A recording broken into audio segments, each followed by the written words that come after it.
Hola, buenos días y bienvenidos a un nuevo vídeo de mercados en el que vamos a analizar la evolución, pues básicamente del conjunto de los índices a nivel mundial y qué factores están influyendo más en que eso sea de una manera u otra, ¿no? Bueno, precisamente quiero abrir con el gráfico del bono europeo, del bono alemán, que es sin duda el que a corto plazo más está incidiendo en la evolución precisamente de los índices, ¿no? Esta fuerte caída en el corto plazo, fuerte caída en precios, por lo tanto, subidas en tipos de interés, sí es verdad que está perjudicando al conjunto de los índices.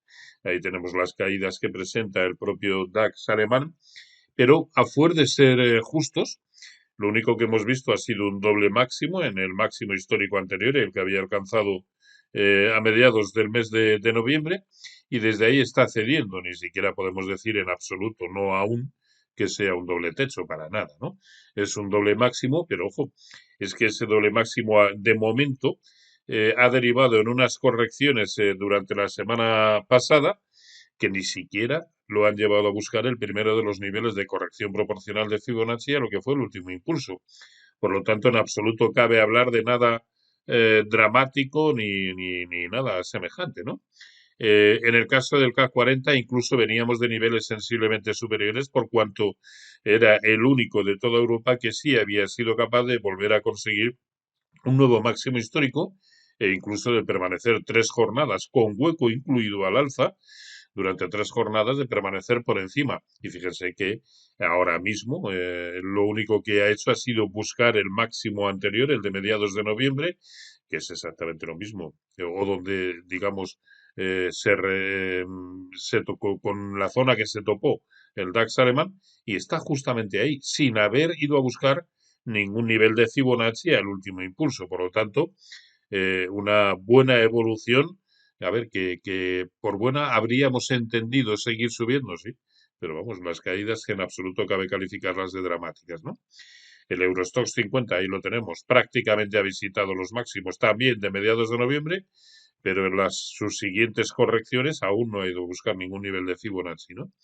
Y en el caso, por último, del IBEX 35, pues incluso a corto plazo, comportándose bastante bien, siendo el que menos está cayendo. Eso sí, su evolución de medio y largo plazo deja mucho que desear. Y lejos de ir a buscar niveles de resistencia importantes, ¿dónde se ha detenido de momento? Pues observen, justo en la media móvil de 200 sesiones, que al tiempo es o supone haber rellenado el tremendo hueco bajista que nos dejó en la jornada 26 de noviembre, pero sin ser capaz de superarlo. Por lo tanto, primera resistencia importante, 8.840, y solo la superación de este nivel nos haría pensar en un escenario de búsqueda de los 9.200 o 9.300, esos que hace ya tantísimo tiempo debería haber conseguido simplemente para seguir una evolución coherente o similar a la que estaban teniendo el resto de sus homólogos en Europa, ¿no? Pero fíjense lo alejado, por contra, que queda ahora mismo el primer nivel de soporte, que tenemos que buscarlo en un soporte horizontal relativamente importante, 8.600, que al tiempo, bueno, 8.600, 8.550, esa es la franja de corto plazo que hay que vigilar, porque es el 0,382 de Fibonacci de lo que ha sido el último impulso. Y lo que más está incidiendo en que el IBEX a corto plazo en las últimas jornadas sea probablemente el de mejor evolución o el de menos mala evolución en el mercado europeo es la evolución del sector bancario, que a su vez viene determinada lógicamente por la evolución de lo que hemos mencionado en primera instancia, la evolución del bono europeo, cayendo en precio, subiendo en rentabilidades y esto le viene de fábula al sector bancario. Ahí lo tenemos. ¿Cuál es la zona a vigilar por debajo de la cual las cosas pues volverían a estar como mínimo neutras en el corto plazo? La zona de 105, porque ese es el mejor precio de cierre que tuvo en el último impulso, o en el anterior impulso de comienzos de noviembre. Y estamos ya en 107,28 ahora mismo en tiempo real, ¿no? Por lo tanto, las cosas pueden seguir pintando muy bien para el sector bancario. De hecho, hay títulos que de manera individual en Europa están dando algunos hace tiempo señal de entrada, como como puede ser el caso de Unicrédito o de Intesa San Paolo, y recientemente se ha sumado también, con un buen aspecto técnico, se han sumado pues algunos títulos del sector español, de los cuales yo destacaría ahora mismo como mejores técnicamente CaixaBank y Bankinter, ¿de acuerdo? Pero este puede ser un buen argumento para, primero, no seguir cayendo de manera importante e incluso, ¿por qué no?, volver a tirar al alza en el conjunto de los índices europeos. Pero vistas las cosas desde una perspectiva que alguien pudiera, digamos, tener desde una óptica, no voy a decir dramática, pero sí más negativa, hemos visto que en el conjunto de los índices europeos no está sucediendo nada importante desde el lado bajista, absolutamente nada. No, de momento. Si es así, lo iremos viendo, pero en absoluto de momento. Ahora bien, donde sí hay que empezar a tener cuidado y viene derivado además de lo mismo, de la evolución del bono americano.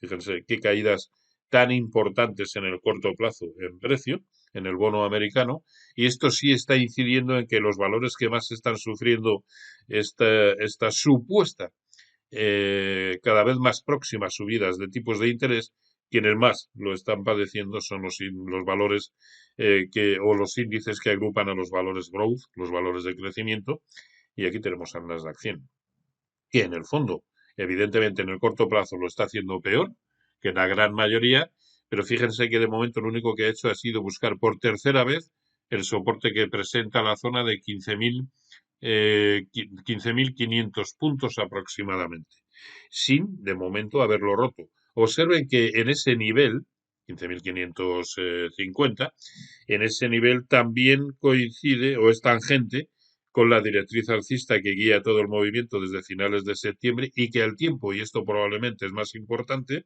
es la base del canal alcista en el que está metido el precio. ¿Por qué? Pues porque su ruptura y confirmación por debajo de la directriz nos llevaría a pensar en que, como suele suceder con los canales, el precio podría ir a buscar lo que es la anchura del canal. La tengo aquí ya proyectada y simplemente por esta herramienta técnica podríamos ver niveles de 13.700 y niveles mínimos.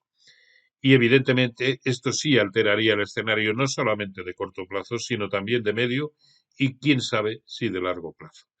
Así que vamos a poner el filtro de los 15.350, que es el 0,618% de Fibonacci del último impulso, para dar por válida la supuesta ruptura de esa directriz alcista y base del canal. Mientras tanto, lo único que habrá hecho, si no rompe a la baja, lo único que habrá hecho habrá sido volver a buscar apoyo por tercera vez, probablemente para seguir rebotando. Porque esta no es una directriz cualquiera, es una directriz contundente, no, lo siguiente. Observen, pum, pum, pum, pum, pum. Un pedazo de directriz. Sucede lo mismo con el Nasdaq Composite, pero con un agravante, y es que esa directriz alcista ya sí ha quedado rota. Ahí lo tenemos. Pero de momento está funcionando el soporte, al igual que hemos visto en el caso del Nasdaq 100, este triple soporte en el entorno de 14.900. Pero son los valores, son los títulos, mejor, los índices que agrupan a los valores growth los que peor lo están pasando. Bueno, a excepción del de semiconductores de Filadelfia, que fíjense, está muy lejos de cualquier nivel de soporte importante y que hace simplemente 4 o 5 jornadas volvía a marcar un nuevo máximo histórico, ¿no? Pero el resto de índices, el S&P 500, ahí lo tenemos, es que simplemente está en el 50% de lo que ha sido el último impulsito, ¿vale? Pero sí es verdad que cada vez se encuentra más próximo a ese mismo soporte inclinado que le ofrece la directriz alcista que viene desde desde la misma zona más o menos horaria, perdón, temporal, eh, que en el caso del Nasdaq 100. Por lo tanto, muy atentos a lo que es la pérdida de esa zona, de los 4.640, que por añadidura significaría empezar a romper la directriz alcista y base del canal. En todo caso, yo creo que aquí sí que merece la pena fijarnos para empezar a pensar que el escenario de medio plazo ha cambiado en lo que es toda la franja comprendida entre 4.550 y 4.450. Ese, digamos, a mi entender, es el filtro amplio, pero filtro importante para empezar a pensar que efectivamente las cosas habrían cambiado y ya probablemente no solamente de corto plazo, ¿vale? Pero mientras tanto, a mí todo lo que está sucediendo me parece, bueno, pues bastante coherente con un escenario de parón dentro de lo que sigue siendo una tendencia alcista de medio y largo plazo. La de corto plazo es la única que está comprometida. Eh, y esto es así en la medida en que los gráficos están así en este momento. Si se deteriora lo suficiente, y para eso hemos puesto ya niveles, o hemos hablado de niveles, para precisamente estar pendientes y cambiar el chip, caso de que se produzcan esas caídas, pues actuar en consecuencia. Mientras tanto, es que, fíjense en el Dow Jones, por lo tanto, sectores más tradicionales de la economía. Hace 3 días marcaba un nuevo máximo histórico. A la vista de este movimiento, podemos decir que está sucediendo algo importante, dramático en el mercado americano. En absoluto, en absoluto. Otra cosa es que esté todo de momento lo suficientemente indefinido en el corto plazo para, digamos, posponer decisiones relativamente importantes en el mercado. Pero no da como para sentir una preocupación especial por el conjunto de lo que tengamos en cartera, porque insisto que no está pasando nada importante. Por lo demás, el resto de subyacentes importantes siguen en un tono de indefinición. El euro dólar, ahí lo tienen, metido en un rango muy estrecho que puede incluso estar determinando una figura de continuación bajista, pero que de momento no nos invita a tomar ninguna posición hasta que salga de este rango. O bien se vaya por encima de 1,1380 o pierda la zona de 1,12. Mientras tanto, creo que simplemente hay que estar mirándolo. El oro, que también muy ligado a la evolución del dólar, bueno, pues ahí lo tenemos, manifestando la misma indefinición. Llega a resistencias intermedias, no puede con ellas y cae para buscar soportes también intermedios, algo que también está sucediendo con la plata. Ahí lo tenemos circulando mucho más por zonas de soporte interesantes, que aquí sí, digamos, tomándolo con un poco de calma, podrían estar propiciando una señal de entrada, porque al fin y al cabo el stop lo tendríamos relativamente claro al actuar tan próximos a soportes tan brutales como el actual, la zona de los 22 dólares es un soportazo. Bueno, el hecho de que llegue a ese nivel podría incitarnos a tomar alguna posición compradora con un stop loss no superior al 3% y ya está, ¿no? Y por último, sí me gustaría llamar su atención sobre el gas natural, porque después de una caída relativamente importante, lo que ha hecho, abriendo hoy con un importante hueco alcista, es situarse por encima de lo que hasta este momento había sido resistencia y origen del último hueco bajista, fíjense, origen del hueco bajista y cómo lo subsana. Bueno, vamos a ver cómo cierra, ¿no? Pero cómo lo subsana de momento, dejando otro hueco al alza, parece como una franja maldita, ¿no? Que el activo no quiere recorrer, aunque en gran medida ya lo hizo aquí en estos máximos, ¿no? Pero se ha situado por encima de la media móvil de 200 sesiones. Vamos a ver cómo cierra hoy, pero está siendo capaz de romper la pequeña resistencia que había generado a corto plazo y se puede convertir, con el stop apropiado, por supuesto, se puede convertir en una de las buenas opciones para tomar posiciones largas, posiciones compradoras en este momento, ¿no? En el resto de subyacentes, yo diría que a nivel mundial, pues yo creo que lo más que podemos hacer en principio es hacer algún picoteo, porque no creo que en este contexto quepa tomar demasiadas decisiones relativamente importantes. Bueno, no les aburro más, que no he extendido más de lo habitual y poco más. Cuídense mucho y hasta el próximo. Saludos.